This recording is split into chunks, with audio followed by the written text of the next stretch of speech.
Today, I want to talk about purpose.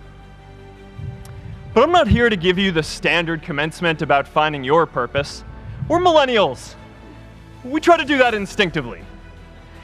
Instead, I'm here to tell you that finding your purpose isn't enough.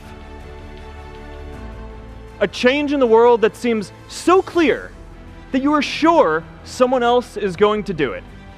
But they're not. You will. But it's not enough to have that purpose yourself.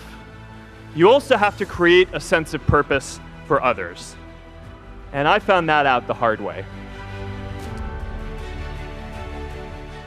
Some big companies wanted to buy us. I didn't want to sell. Nearly everyone else wanted to sell. Without a sense of higher purpose, this was their startup dream come true, and it tore our company apart. After one particularly tense argument, one of my close advisors told me if I didn't agree to sell the company right now, I would regret that decision for the rest of my life. That was my hardest time leading Facebook. I believed in what we were doing, but I felt alone. And worse, it was my fault. I wondered if I was just wrong, an imposter, a 22-year-old kid who had no idea how things actually worked. Now, years later, I understand that is how things work when there's no sense of higher purpose. So it's up to all of us to create it so we can all keep moving forward together. One of my favorite stories is when JFK went to go visit the NASA Space Center, and he saw a janitor holding a broom, and he asked him what he was doing, and the janitor replied, "Mr. President, I'm helping put a man on the moon."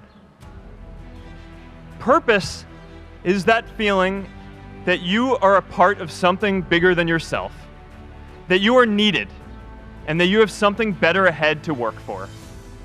Purpose is what creates true happiness. And now it's our generation's turn to do great things. Now I know, maybe you're thinking, I don't know how to build a dam. I don't know how to get 1 million people involved in anything. Well, let me tell you a secret. No one does when they begin. Ideas don't come out fully formed. They only become clear as you work on them. You just have to get started.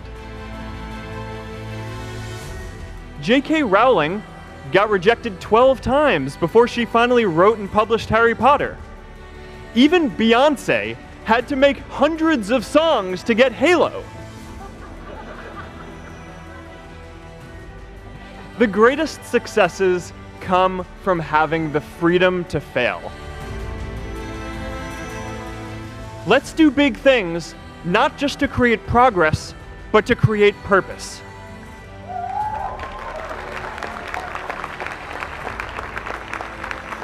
So what are we waiting for? It is time for our generation-defining great works.